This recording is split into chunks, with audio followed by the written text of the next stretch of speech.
You're listening to Sox in the Basement, a production of the Broadcast Basement Limited, where every show is 30 minutes of good and comes from a basement bar on the south side of Chicago. Pull up a stool, pour a cold one, and join us right now for Sox in the Basement. Heard everywhere podcasts can be found, and always at soxinthebasement.com. Not at the 9-foot homemade oak bar. Instead, I am huddled inside of a hallway in a vacation house in Clearwater Beach and enjoying a vacation. Ed is holding down things for me back in Chicago. How are you, my friend? The weather here is nice, so I don't think I'm losing out where you are. I just don't have sand in my shorts. You swimsuit weather nice in Chicago? Is that what it is? Well, for Chicago, it's in the 60s, which means it's swimsuit weather, right? Oh, yeah. I don't have sand in the shorts, and I actually still have to go to work during the day, so... That's 45-year-old man cargo shorts weather and sundresses. That's what that is in Chicago. Absolutely. I mean, you're right. None of the public pools are open, but if I wanted to go walk into a lake, I could. And there are times watching the White Sox, I want to go walk into a lake. So there we go. This episode of Sox in the Basement is brought to you proudly by Cork and Carry at the Park. Their location at 33rd and Princeton is the place to be pregame, postgame, in-game. Had a blast out there during the home opener. Great crowd. Got to run into an awful lot of Sox fans and Sox in the Basement listeners. Ed and I really enjoyed our time out there. The beer menu is spectacular. You were drinking a Hailstorm while you were out there because it's on tap. I think it was their American Stout. I was trying out this hazy IPA. We had a blast. The food looks even better this year. The experience is top notch. And when you get inside the ballpark, I'll be honest with you, that game flies now with these new rules. Like, I'm glad I had a couple of beers and something to eat at Cork before I went in here, because when I go get a hot dog, I miss it in a half. So, like, it's really a good idea to kind of, like, insert them into your plans. 33rd and Princeton. Learn more at corkandcarry.com. It's also brought to you by my family, who, as we're in this vacation house that my parents were nice enough to rent out and invite, like, my sister and her family down, and you got me, my family down here. My uncle's showing up with all of his kids and their kids. They probably will walk in the last 10 minutes of the show, and it'll get even louder in the background.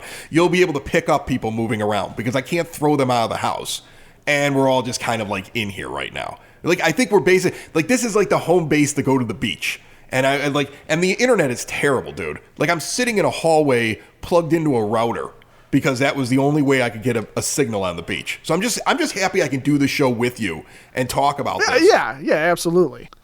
Listen, man, I have like these two. I have the devil and I have the angel on my shoulder right now, right? And the angel's like, who cares that you're 4-6, right? Who cares that your bullpen isn't the best, or that your starting pitchers aren't going very deep? Because your manager, when he doesn't like somebody, he goes, I don't want Jose Ruiz anymore. And then he's gone, And so, like, that's a good sign that Robert is so good right now, not only at the plate, but in the field, and that they were able to just kind of say, okay, if Eloy is going to be down for a couple of weeks, here comes Berger, and he's putting the ball over the wall. I mean, like, there's so much that I can look at with this team and say it's early, give them a chance, they're chirping. O'Neal Cruz broke his own ankle. Let's just be honest. Oh, yeah, that was not Seby Zavala's doing. No, and Seby Zavala yelling at him is because he took a path to run into Seby Zavala. And Seby Zavala's showing some fire and saying, no, I'm not putting up with that. And who cares what Carlos Santana has to say about it? And I'm totally fine with the I love it. I love it. They chirped at the Giants. They chirped at the Astros. They're chirping at the Pirates. This is a White Sox team that's got fire, right? And here's the thing. I want them to do that. I also want them to win because the devil's on my shoulder going, they are only 4-6. Their pitchers don't go deep into games. Why did you keep Jose Ruiz around for a week and a half? What else did you need to see from him, talent evaluators on this team, that everybody else hadn't seen? Because most White Sox fans knew he sucked for the last 2 years and shouldn't have been on the team. It was so clear they just didn't want to give up on the guy because he was out of options, so he just had a spot there. So you have to wait for the manager to say, no, I don't want this guy anymore, and have him and move on from him. Nick Avila got sent back. You had a Rule 5 pick that was tearing it up in spring training, and you chose to return him rather than get rid of Ruiz 10 days earlier. So it's things like that still bother me about the team, because they're always going to have issues in how the front office makes decisions, where it seems like it's very obvious that you should choose this path, and they pick another path either because they're bad at evaluating talent or they just can't admit their mistakes. So that still exists. So that's where the devil is. The devil's on my shoulder sitting there saying they're 4-6, man. They have a lot of problems with their pitchers getting deep in the games. The bullpen's subpar, and if Luis Robert's out of the lineup, they can't score runs. That's what the devil's saying on my other shoulder. But overall, I got to sit there and say we're a 16th into the season. Let's see how the next couple months go. Yeah, I mean, look, I think the devil and the angel are actually sitting there shaking hands with each other and cracking open a beer, because they're both right. You know, you can't have one without the other right in this moment. It is incredibly foolish what they did with Jose Ruiz, bringing him here for a week, getting rid of a guy in Nick Avila who was an intriguing prospect, was a guy that had more potential to untap and probably will at some point with the Giants. I imagine we have not seen the last of Nick Avila as Major League Baseball fans, unless he gets hurt or something like that. But what we don't have is you don't have anything good to replace Jose Ruiz. They brought up a journeyman. Yeah, I mean, look, to me, the way that I don't know, the Ruiz thing bothered me. Sitting here on a beach trying to relax, I see that he's DFA'd, and I'm like, oh, well, that's great. It's about time that they made that decision. And then as I thought about it, I was like, well, hold on a second. Like, what changed? What did he really do that was that awful? That wasn't what he typically is. And that's what it kind of gets to me. It goes, why can't that decision be made a week and a half earlier? It's been made now at this point, but those are the kind of things that kind of get at you as a White Sox fan, right? Where you just sit there and you go, how are you not seeing the same thing that I'm seeing? One thing that the Sox didn't notice in game while I've been on this trip, and thank you very much for holding down the fort on the last episode. You had Craig Toth from Bucks in the Basement, another podcast here on the Broadcast Basement On Demand Radio Network, helping you out on that show. One of the things that I noticed and I didn't get a chance to talk about was the first start of Michael Kopech. And I had somebody send me finally, and it takes me a few days to catch up on things while I'm out here, but I had somebody send me a breakdown that John Boy did about the pitch tipping that he was doing in game one. And it was fascinating once it was pointed out that he, with his curveball, is spreading his hand out so much that his glove pops up when he's about to throw a curveball. Not when he throws a slider, not when he throws a changeup, not when he throws a fastball. In fact, they were showing that when he throws the changeup, nobody's swinging at it because they can't tell the difference. And the slider, they can't tell the difference. But when he's indicating the curve, which he didn't start throwing till later on in the game, they're on it. And the other thing is, once they realized he had mixed it in, now they're guessing fastball when they don't see the curveball. And you see all those home runs in that inning in his first start. And that was really surprising to me that, here's the opposing team. They see this, right? I saw Ethan Katz stand behind him while he was in warmups. You watched Ethan Katz in that game, in that home opener. You actually made a comment to me. Ethan Katz is standing right behind him and seems annoyed about something he's doing. He waited till late in that game to start throwing the curveball. So did they know that he had the problem and said, well, we got to risk it because it's later in the game, so even though he's tipping it a little bit? Or do you think they didn't even figure that out until later on? And they had to watch some film. To me, I think the pitching coach standing there, I see him, he's constantly chatting. Katz is you could see him even during the national anthem. He's just chirping in the pitcher's ear every time. He doesn't even stop for the national. He's just constantly going over what the game plan is. He's always doing that. But when you're standing there watching the guy warm up, how do you not see that? And I'm glad it looks like they identified it at least between game one and game two. But, I maybe they need to open up something where White Sox fans can immediately text the dugout and be like, I see this. Can we get more interactive? Right. Maybe that's what we need, Ed. Yeah, instead of being interactive, with trivia or something like that, let's get interactive with telling the pitching coach that Michael Kopech's tipping his curve. Right. I mean, I think, as a pitching coach, Katz is probably watching his mechanics and is watching how the pitch is coming out of his hand, is watching for control cues, is watching his footwork. So I'll give Ethan Katz a break that watching his glove is not something he's seeing. I think that's something that Yasmani Grandal, maybe Sebi Zavala, depending on who's catching that day, could maybe pick up on. But something like that, if they don't see it during the game, that's fine. The other problem with Kopech, as you and I were watching him warm up that game, was he seemed disgusted by his own pitches. After every pitch he threw, he was kind of staring at it like, the heck was that?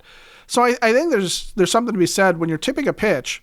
If you can't execute your other pitches, you're still he had a terrible game anyway. So he's throwing fastballs in spots where they're hittable. He's hanging sliders. His changeup is obviously not throwing guys off enough for it to be effective because you can game plan based on what the pitcher has. So I think it was a combo plate of, one, he's tipping his pitches. Now the Giants can tee off on a certain thing, and you can key on it, okay?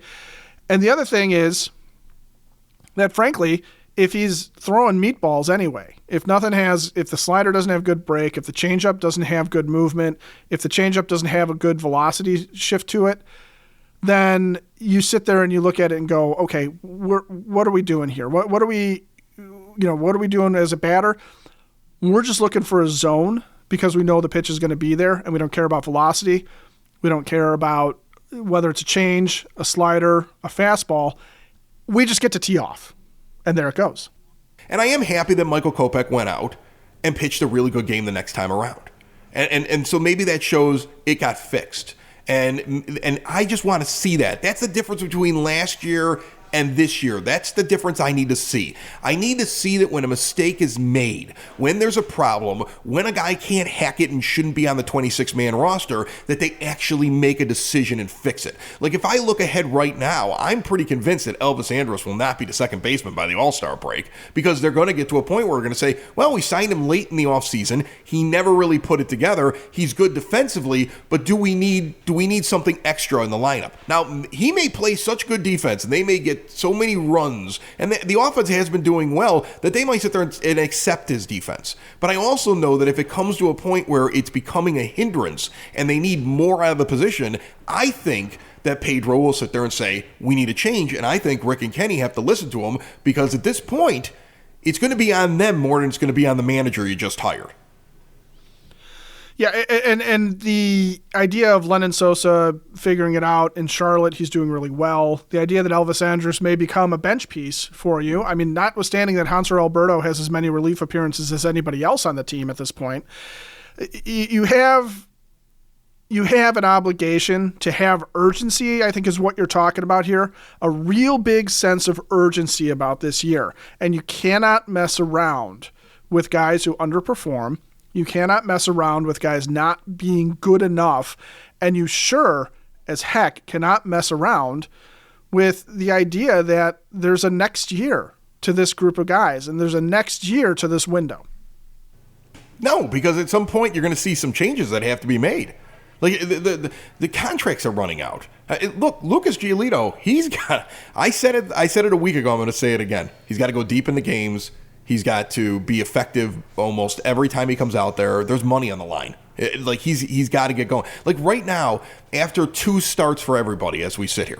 We're sitting here and we're talking, getting ready for the Tuesday release of Sox in the Basement, and everybody's had 2 starts. And after those 2 starts have happened, well, I'm not worried about Dylan Cease. The only thing I'm really concerned about with Dylan Cease, to be honest with you, is I'm concerned about the amount of innings Dylan Cease is out there being effective. Okay? Like, Dylan Cease is a really good pitcher.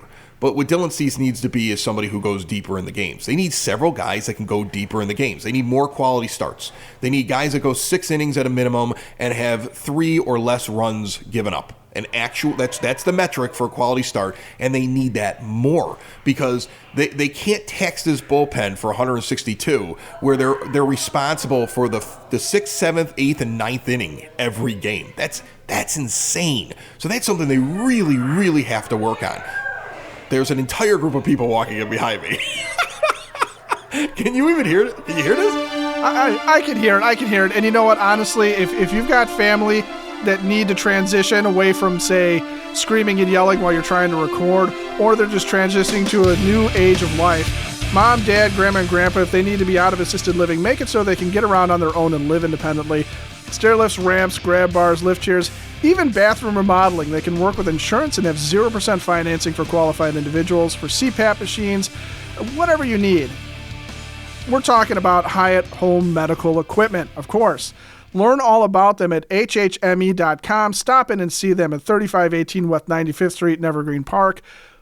Help your family out to keep them at home so they're not interrupting you on vacation. Visit Hyatt Home Medical Equipment. Here's the thing. I've already thought about it, talking about pitching and talking about Cease, who, by the way, is a spectacular pitcher, and we're lucky to have him. The problem is that he fits what Ethan Katz likes to do.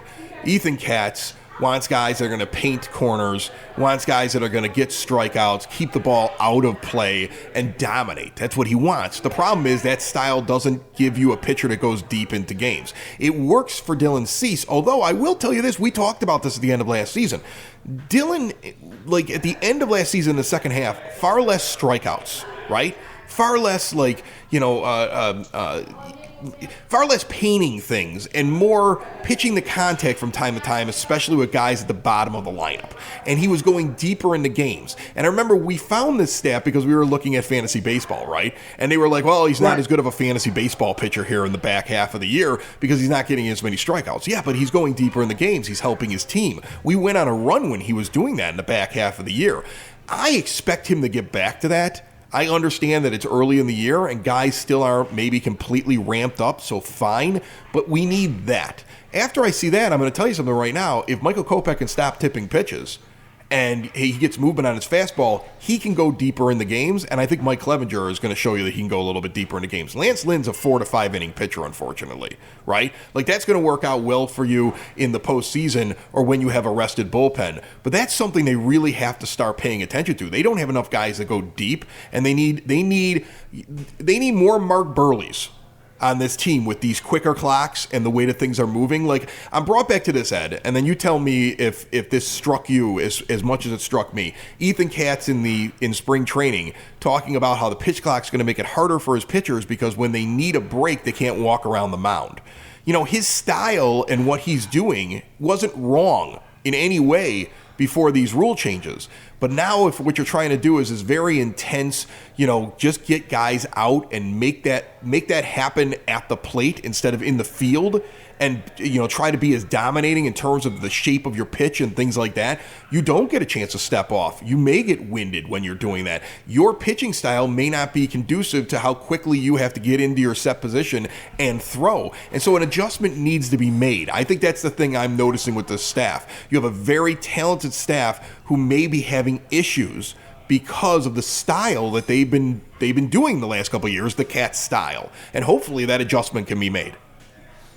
Yeah, well, and I sort of disagree with you about Lance Lynn to a certain degree because I think Lynn, with the cutter and with what he does, I know he's all fastballs, but I think what he does now lends itself to pitching more towards contact. And him moving faster makes him a little bit more of a Mark Burley type profile. Whether or not he executes, I'm not talking about him being Mark Burley. I'm just saying that with what his stuff is at this point in his career and the speed of the game and all that stuff, that profiles more to a Mark Burley kind of a guy.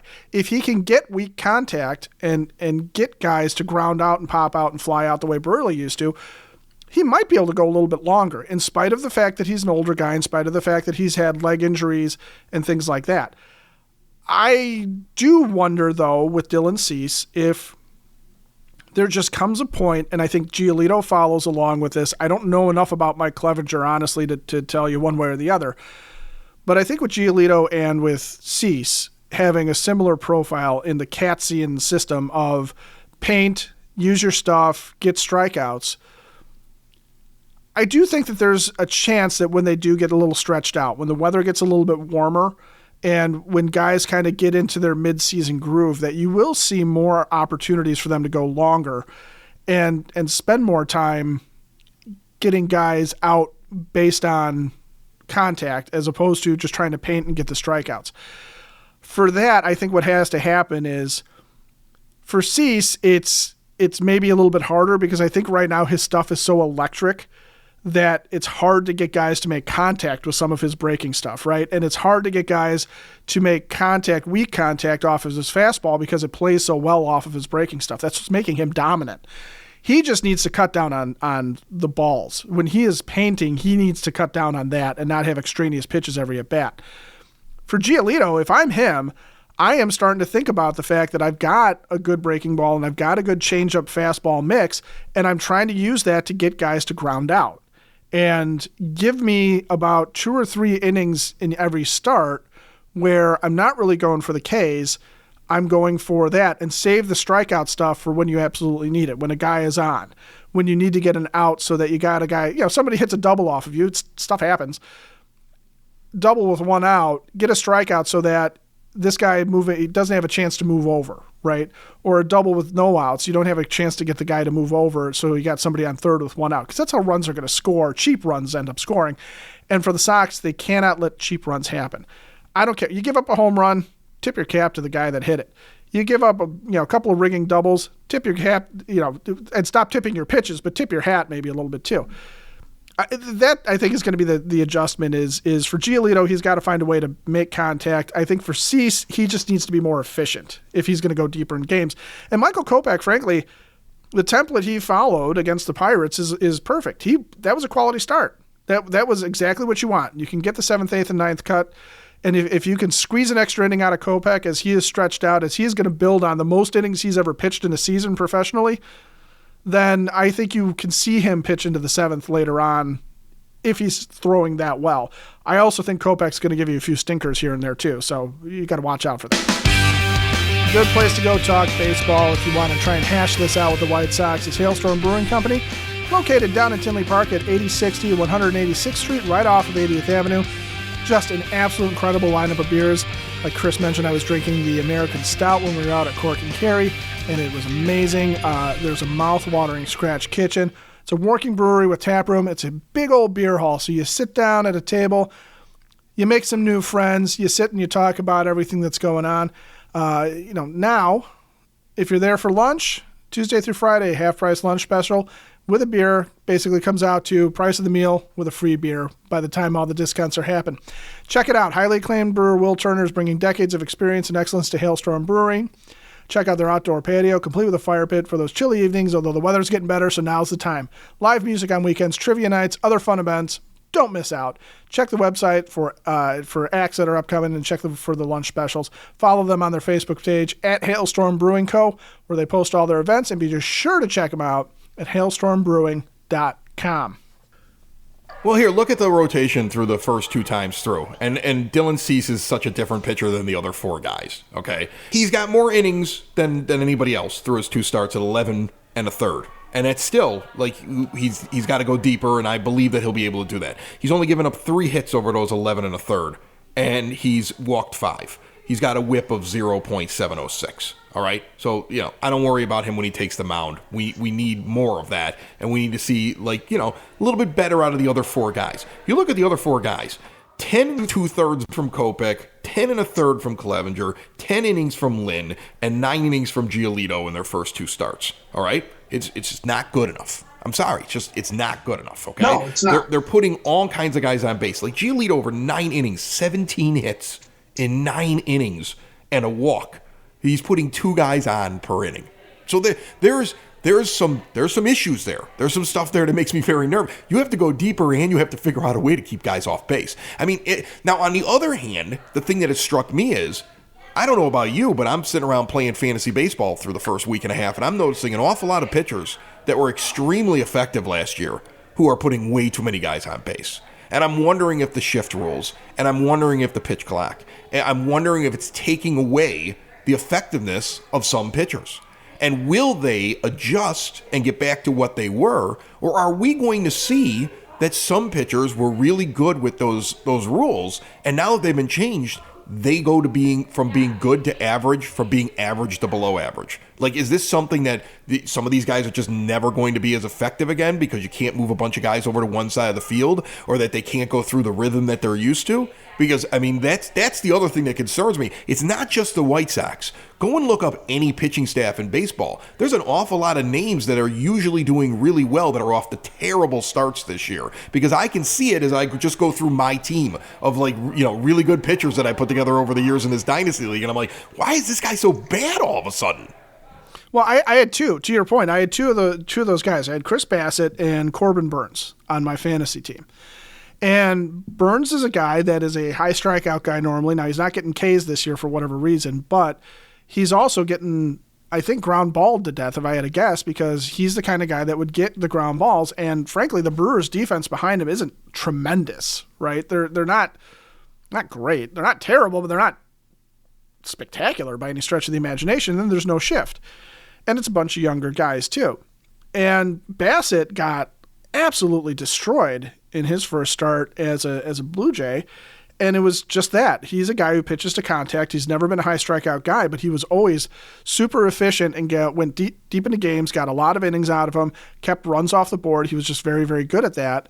And you do kind of wonder if, they're being used up there with Whit Merrifield and his limited range at second base, if guys are just teeing off on him and rolling it to the left side. I'm sorry, Vlad Guerrero and Whit Merrifield are not that side of the defensively. You don't want that on that part of the infield against a bunch of left-handed batters. Neither of them are particularly good, and you cannot bring over your shortstop anymore, and you don't want to mess around. I know there was talk about messing around and putting outfielders, moving the outfielders around, but I think you got to be careful about that too.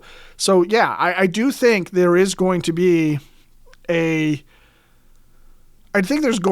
interesting adjustment period for some of these guys, and I also think you're going to start going back a little bit to a premium on infield defense, where these second basemen in particular that are offense first and defense second are going to start to cycle out a little bit, because teams are going to look at it and go, this guy cannot go and do enough in 4 at-bats to make up for the fact that he missed 7 straight ground balls that got past him, and the other team scored 8 runs in an inning because our second baseman's got the range, right, of a 45-year-old on a softball diamond.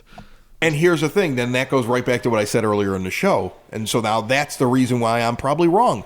That's why Elvis Andrus is valuable. Look, Zach Gallen, we'll use another non-White Sox pitcher that's out there. He's had 2 starts. He's gone 10 innings. I can say the same thing about Zach Gallen that I'm saying about a lot of these White Sox starters. So it's not just Sox pitchers that are having issues in terms of going long and keeping guys off base. I mean, he's putting on, 1 2/3 batters an inning. He's got an ERA of 7.59. Does that sound like Zach Gallen to you? No. He's not getting any defense behind him. He's not getting anything that's working out. Luis Garcia, we saw him in Houston. He was a really good pitcher last year. He was very effective at keeping guys off base and going deep into games. Okay, he's got a 7 ERA and he's putting 2 guys on per inning. He's having all kinds of issues. He's gone 9 innings over 2 starts. He's Lucas Giolito right now. So, like here's the thing. I look at the White Sox and I say, these things frustrate me. And then I look at Major League Baseball and I say, I think there's a lot of fan bases that feel exactly the same way about their starting pitchers right now, who had guys that they were like, he's good and he's going to have a bigger year this year, or this is the guy on the come up. And then they're looking at the first couple starts and going, what the heck is going on here? And I think a lot of it comes from the way that things are set up, and there's going to be an adjustment. The only real question I have is, will it revert back, or are some of these guys just forever going to be that way? That's going to be the fascinating thing to look at here, right? I mean, because I don't think that it's just going to be Cease and 4 guys that can't get through 5 innings like it looks like right now, right? It's not going to be that all year long. Somebody's going to adjust to it and it's going to get better. Some will not. So I think that's really going to be the interesting thing this year with this White Sox team. And can we keep Luis Robert healthy? Because you take him out of the game for the first time all year long and you don't play him, and you can't score a run against the Pittsburgh Pirates on Sunday. Like he's obviously freaking important. Yeah. He is very, very, very important to the offense, and it can't be understated how important he is to the offense. That said, you certainly hope that he is not the only thing that makes the offense go. And scoring, you're going to get shut out, but still, you feel like against the Pirates, especially when you're not facing Mitch Keller, who Craig from Bucks in the Basement identified as their only legit starter right now, you feel like they should have won that game. Yeah. It is time to learn something interesting about the White Sox from the Sox Nerd Dave Marran, brought to you by Parenti and Norum. If you've been injured or you've been injured at work, you need a team that will do what it takes to fight for your rights. Insurance companies only care about one thing, and that is their bottom line. But the law offices of Parenti and Norum has a team with the experience, dedication, and proven results it takes to get you the care and compensation you deserve. Over $400 million has been recovered for their injured clients and their families. So if you need a free case evaluation, call them or text them today at 312-641-5926 or visit pninjurylaw.com. Dave, what do you got for us today? Ed, in my job researching, writing, and displaying nuggets for the scoreboard, I love it when the White Sox play a team that doesn't visit here that often. The early beauty of interleague play was exploring the connections that had been collecting dust on the shelf between the Sox and some of their National League brethren. As the years have passed and the Sox have played the NL more and more, that uniqueness has started to fade, and it will fade even more as the more balanced schedule takes hold. However, there are still some teams that the Sox have a hidden history with, and one of them, the Philadelphia Phillies, will be visiting Guaranteed Rate Field next week. The Phillies have only played the Sox in Chicago 5 times, with the good guys holding a 3-2 edge. Those 5 visits are tied for the lowest among Sox foes, along with the Colorado Rockies, who will assume the lead because they don't come here this season. Overall, the Sox have played the Phils 18 times. Only the Mets, Padres, Braves, Marlins, and Diamondbacks have met the Sox fewer times. It's been 7 years since the Phillies last visited Guaranteed Rate Field, but it may seem longer when I mention that Justin Morneau homered and Chris Beck and Jacob Turner pitched in the Sox last win over the Phils here on August 23rd, 2016. As far as Sox-Phillies memorable moments go, 2 stand out. The first was Joe Borchard's 504-foot home run for the Sox on August 30th, 2004 at then-named U.S. Cellular Field.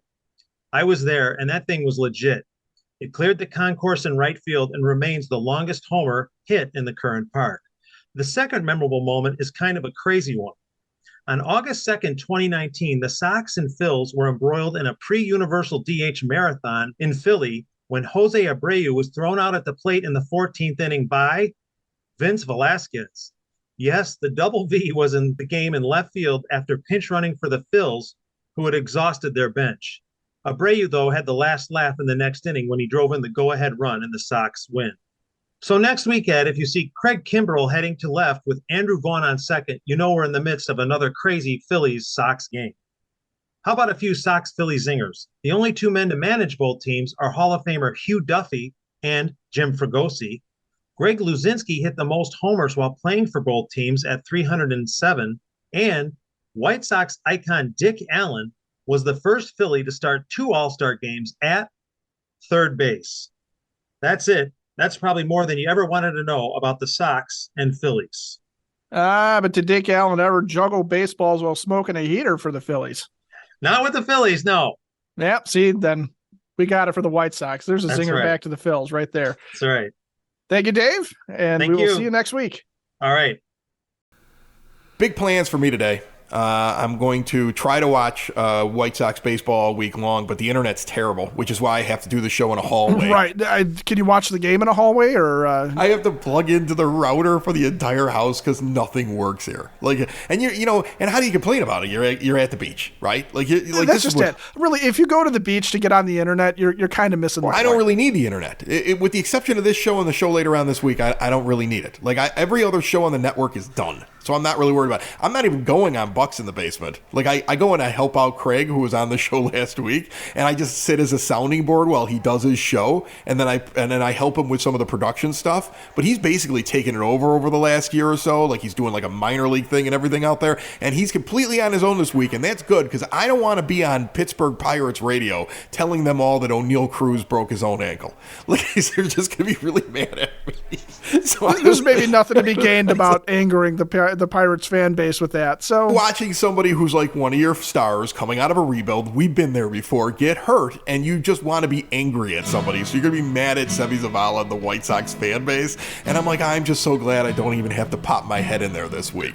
But yeah, big plans this week. I'm going to drink some bourbon, go to the beach. You can hear the family behind me. I'm just trying to relax. I'm sunburned on my head. Even though I didn't think I had a receding hairline, right up at the top, man, it's really burned. Isn't that fun when that starts to happen? Oh, yeah. Sox in the basement. Sox in the basement. Sox in the basement. Sox in the Basement. Heard everywhere podcasts can be found, and always on soxinthebasement.com.